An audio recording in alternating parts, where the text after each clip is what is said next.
दो चुनाव लगातार भारतीय जनता पार्टी जीती, तीसरा उसे लगता है कि वो जीती।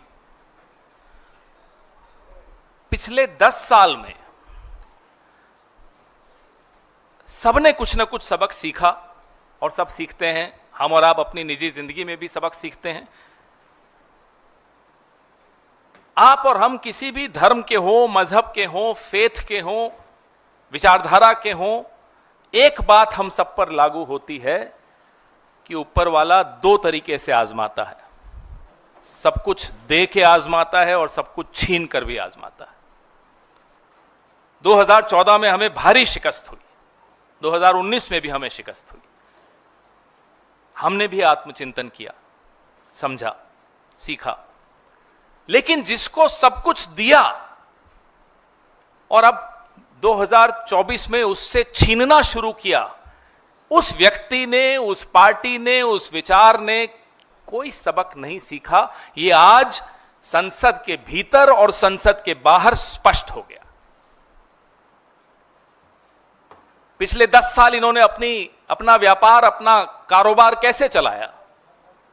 व्हाट्सएप में झूठ फैलाकर, राहुल गांधी जी के वीडियोस को काट छाट कर, उसके बारे में अनर्गल टिप्पणियां कर करके उन वीडियोस के बारे में चलाया।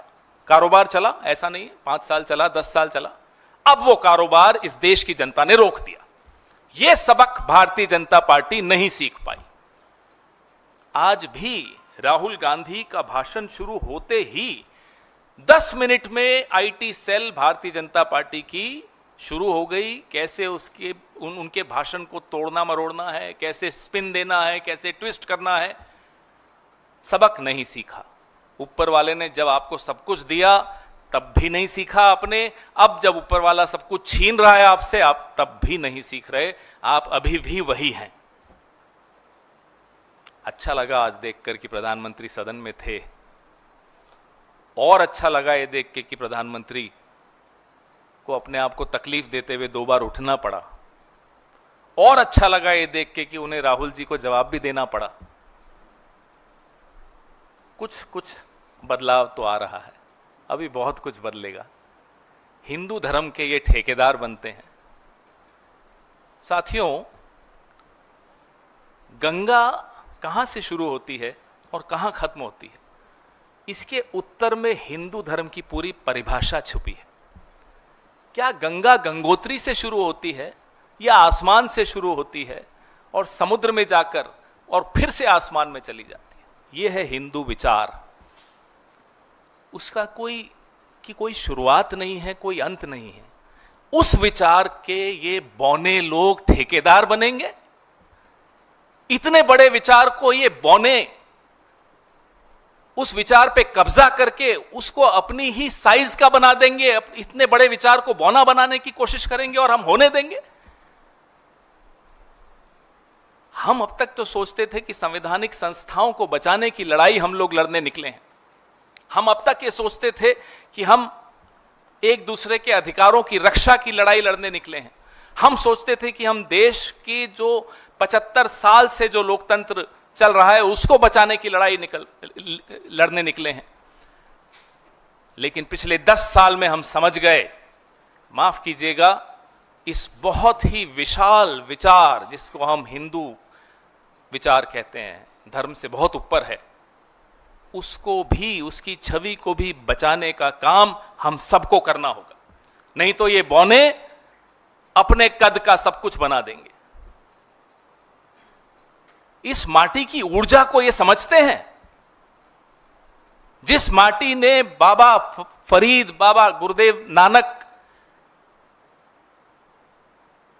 कबीरदास, तुलसीदास, गौतम बुद्ध, भगवान महावीर, ऐसे ऐसे संत जिस माटी ने पैदा किए हों, उस माटी को आकर ये लोग परिभाषित करेंगे और अपनी बौनी परिभाषाओं में उतारेंगे और हम होने देंगे। पिछले 10 साल में आपने जो लोगों की जिंदगी से जुड़े हुए सवाल हैं उनके जवाब देने से आप बचते रहे। कभी देशभक्ति के पीछे छिपकर, कभी देश की वीर बहादुर सेना के पीछे छिपकर, कभी धर्म के पीछे छिपकर। इस चुनाव में आपको जवाब मिल गया जनता से कि माफ कीजिएगा, नीट पे जवाब देना पड़ेगा, महंगाई पे जवाब देना पड़ेगा, पेट्रोल के दामों पे जवाब देना पड़ेगा। लोकतंत्र में तानाशाह को झुकना पड़ता है, कोई तानाशाही नहीं चलती। यह संदेश इस चुनाव का है। नरेंद्र मोदी जी, दोनों कान खोलकर अच्छी तरह सुन लीजिए, अभी भी समय है। 10 साल आपने कारोबार चला लिया, अब नहीं चलेगा यह कारोबार। हम चलने नहीं देंगे यह कारोबार कि आपने भाषणों को तोड़ मरोड़ के अपनी दुकान चला ली। यह देश, इस देश का हिंदू, इस देश का नौजवान, इस देश का विपक्ष, इस देश का मीडिया ये नहीं होने देगा। ये 10 साल से मैं सुनता हूं, सोशल मीडिया पे आप देखते हैं, मैं हिंदू जगाने निकला हूं। हिंदू जाग चुका है नरेंद्र मोदी जी, अयोध्या में जागा, और वाराणसी में आपके साथ क्या हुआ ये पूरी दुनिया ने देखा। जैसे राहुल जी ने आज कहा, बच के निकले। अब आप झूठ नहीं बेच पाएंगे। अब आप अपनी छद्म राष्ट्रभक्ति और अपने छद्म हिंदुत्व के पीछे आप नहीं छुप पाएंगे। यह देश आपको छिपने नहीं देगा। सामने आइए, नीट पे जवाब दीजिए। सामने आइए, अग्निवीरों को जवाब दीजिए। सामने आइए, महिलाओं को जवाब दीजिए।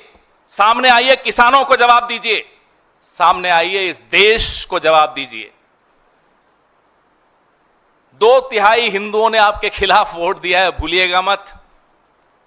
सेंसस तो आपने कराया नहीं, लेकिन 111 करोड़ हिंदू हैं इस देश में, और आपको कितना वोट मिला आप जानते हैं। 2/3 हिंदुओं ने भी आपके खिलाफ वोट दिया, तो क्या वो हिंदू नहीं है? नहीं, वो हिंदू हैं। वो जानते हैं कि आप हिंदू नहीं हैं।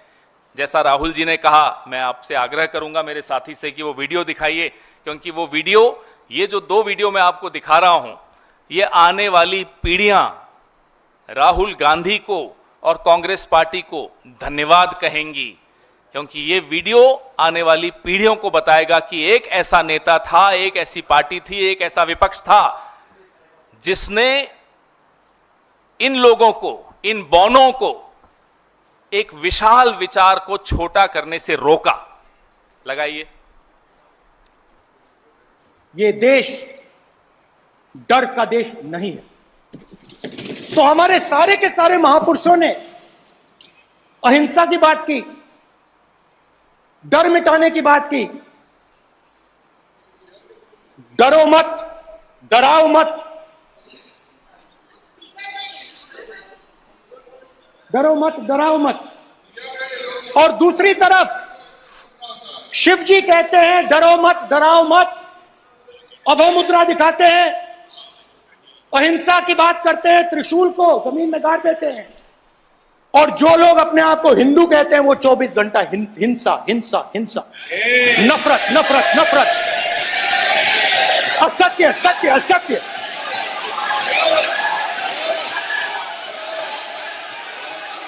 आप हिंदू हो ही नहीं। हिंदू धर्म में साफ लिखा है, सत्य के साथ खड़ा होना चाहिए, सत्य से पीछे नहीं हटना चाहिए, सत्य से नहीं डरना चाहिए। अहिंसा हमारा प्रतीक है। अभय मुद्रा। विषय बहुत गंभीर है। पूरे हिंदू समाज को हिंसक कहना ये गंभीर विषय है। नहीं नहीं नहीं नहीं नहीं नहीं, नरेंद्र मोदी जी पूरा हिंदू समाज नहीं है, बीजेपी पूरा हिंदू समाज नहीं है, आरएसएस पूरा हिंदू समाज नहीं है। ये ठेका नहीं है बीजेपी का। दूसरा वाला भी सुनाइए। हिंदू हिंसा नहीं फैला सकता, हिंदू नफरत नहीं फैला सकता, और बीजेपी 24 घंटा नफरत हिंसा नफरत हिंसा नफरत हिंसा। ये देश हो गया। आपने देखा कि कैसे नरेंद्र मोदी जी ने आज प्रयास किया उठकर कुछ बोलने का, और जब राहुल जी ने कहा कि नरेंद्र मोदी हिंदू समाज नहीं है, भारतीय जनता पार्टी हिंदू समाज नहीं है, राष्ट्रीय स्वयंसेवक संघ हिंदू समाज नहीं है, ये ठेकेदार नहीं है। और हम ठेकेदारी प्रथा तो नहीं चलने देंगे अपने धर्म पे। आपने देखा उसके बाद नरेंद्र मोदी का मुंह बंद हो गया। और अब मैं फिर से दोहराता हूं, प्रधानमंत्री जी, आपको यह समझ लेना चाहिए कि खुदा कभी कभी ऐसा जवाल देता है, उरूस तो देता है पर दिलों से निकाल देता है। अब आप लोगों के दिलों से निकल चुके हो, अभी भी समय है। नीट पर जवाब दीजिए, असली मुद्दों पर आइए। जो मुद्दे लोगों को परेशान कर रहे हैं उन मुद्दों से आप बच नहीं सकते। धर्म के पीछे छिपने की आपने कोशिश की, अयोध्या में जवाब मिला, वाराणसी में अभी आधा जवाब मिला है, पूरा मिल जाएगा, चिंता मत कीजिए। लेकिन अब आपको मुद्दों से बचकर हम नहीं भागने देंगे आपके सवाल।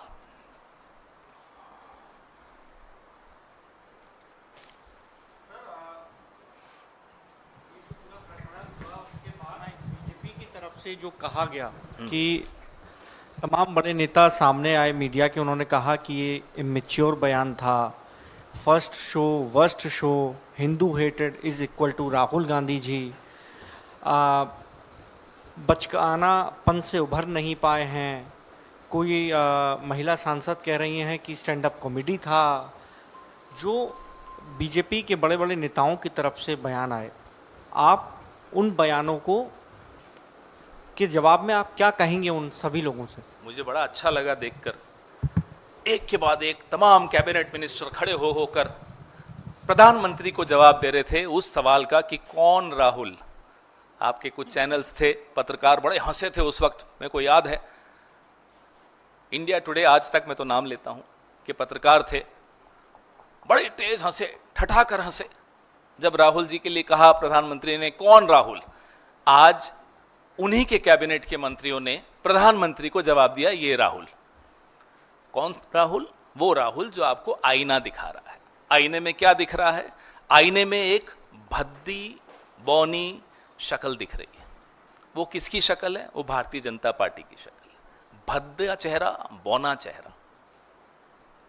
अब कोई आईना देख ले और उसमें उसको ऐसा अक्स दिखाई दे जिसको देख के वो परेशान हो जाए, तो जाहिर सी बात है यही करेगा जो इन तीनों ने किया आज आकर प्रेस कॉन्फ्रेंस में। जवाब दीजिए ना, नीट का पेपर क्यों लीक हुआ? क्यों 7 साल में 70 पेपर लीक हुए? जवाब दीजिए ना, क्यों नहीं जवाब दे रहे? क्यों अग्निवीर को पेंशन नहीं मिलती? क्यों अग्निवीर को शहीद का दर्जा नहीं मिलता? जवाब दीजिए ना। इन सवालों के जवाब देश चाहता है। देश ने अगर हमें विपक्ष में बैठाया है तो क्यों बैठाया है बताइए? क्या जाकर मूंगफली बेचने बैठाया है? हमें बैठाया है कि हम मुद्दे उठाएं, हम सवाल पूछें, सवालों के जवाब लें सरकार से, सरकार को जवाबदेह बनाएं। ये हमारा काम है और हम करेंगे। इन्हें आपत्ति है, ये बौखलाए हुए हैं। इन्हें आपत्ति इसी बात की है कि आज इनका चेहरा बेनकाब कर दिया। अयोध्या का संदेश सब तक पहुंच गया। आपको मालूम होगा, आपने देखा होगा, बड़ी पीड़ा हुई देखते हुए कि जब रिजल्ट आया 4 जून को, उसके बाद 10 दिन तक अयोध्या वासियों पर जो अपमानित टिप्पणियां की गई कि साहब उनसे कुछ खरीदो मत, वहां पैसा मत खर्च करो, वहां की अर्थव्यवस्था डुबो दो। क्यों? ये है आप, इसको आप अपना धर्म कहते हैं। ये मेरा धर्म नहीं है। मतलब वोट तक का रिश्ता था आपका अयोध्या से, वोट नहीं मिला तो अयोध्या वासी हिंदू ही नहीं है, ऐसी ऐसी बातें हमने सुनी। ये तो वाराणसी वाले बच गए थोड़ा सा, नहीं तो उन्हें भी सर्टिफिकेट मिल जाता। जी सर, एक सवाल ये है कि 17वीं लोकसभा में राहुल गांधी की मेंबरशिप एक बार चली गई थी, बाद में रिस्टेन हुई। इस बार तो 18वीं लोकसभा की शुरुआत में ही जिस तरीके से भाषण के दौरान सवाल उठाए गए कि कई चीज़ें ऑथेंटिकेट करनी चाहिए, ऑथेंटिकेशन नहीं है, राजनाथ सिंह, अमित शाह वगैरह ने सवाल उठाया, और उसके बाद स्पीकर के साथ लंबी बैठक हुई है अमित शाह जी की और तमाम बड़े नेताओं की। तो अगर कोई प्रिविलेज नोटिस या ऐसा कोई एक्शन सरकार लेती है तो कांग्रेस पार्टी के लिए उसकी कोई तैयारी है? शिव, इसका जवाब एक शब्द है, शिव। शिव संघर्ष का प्रतीक है, सत्ता का प्रतीक नहीं है। राहुल गांधी शिव भक्त हैं, संघर्ष करना जानते हैं, और जिनका नाम लेकर ये वोट मांगते हैं, भगवान राम, मर्यादा पुरुषोत्तम भगवान राम, वो भी संघर्ष का प्रतीक है। 14 साल वनवास काटा। तो इसी धर्म में सब उत्तर मिल जाएंगे आपको। जिस धर्म के ये ठेकेदार बनने का असफल प्रयास कर रहे हैं, हम बनने नहीं देंगे। इसी धर्म में मैंने अभी आपको 2 उदाहरण दिए और अनेक दे सकता हूं इसी धर्म से। संघर्ष का प्रतीक है ये। कर लीजिए, इनको जो करना है कर लें। इन्होंने कोई कसर छोड़ी? 20-20 केस राहुल गांधी पर, 50-50 घंटे 55 घंटे ईडी के सामने बैठाया, घर से बाहर किया, संसद से बाहर किया, और अनाप शनाप आरोप लगाए झूठे। और जो कर सकते हैं ये करें। हमारे पीछे इस देश की माटी की ताकत है, और इस माटी की ऊर्जा और इस माटी की ताकत को हम कम नहीं आंकते, ये लोग कम आंकते होंगे। मैंने आपको ये प्रेस कॉन्फ्रेंस शुरू होने से के वक्त बताया कि गंगा कहां से शुरू होती है, कहां खत्म होती है, मुझे इसका जवाब दिलवा दीजिए ये इस धर्म के ठेकेदारों से। अगर ये गंगा को समझ जाएंगे, जो सबको, नदी नालों को अपने साथ समाहित करते हुए उनको भी स्वच्छ करते हुए ये है हिंदू धर्म, ये है हिंदू विचार। उसको आप आपकी तंग सोच से मत देखिए।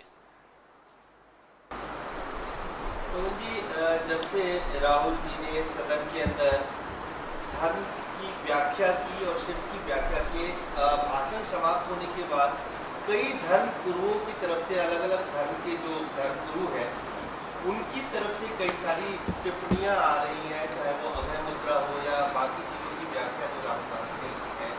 आपको लगता है कि एक पूरा इकोसिस्टम है जो उस पर्टिकुलर बयान को ट्विस्ट करके जो सेंटर में बीजेपी, देखिए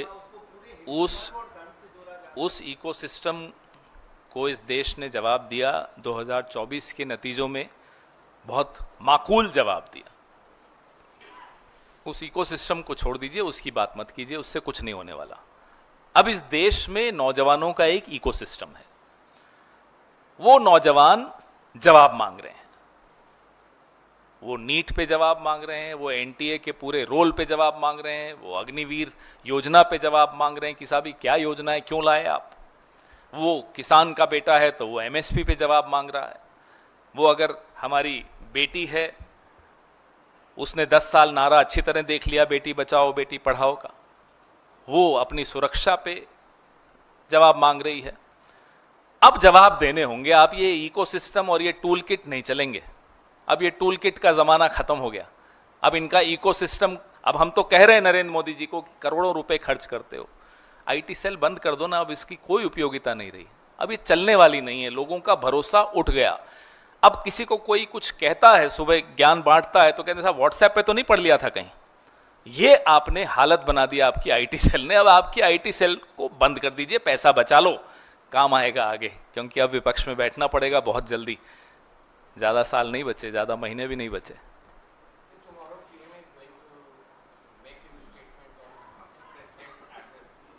Well, we hope, we don't expect anything from the PM, but the country hopes he responds to the angst and the plight of Manipur.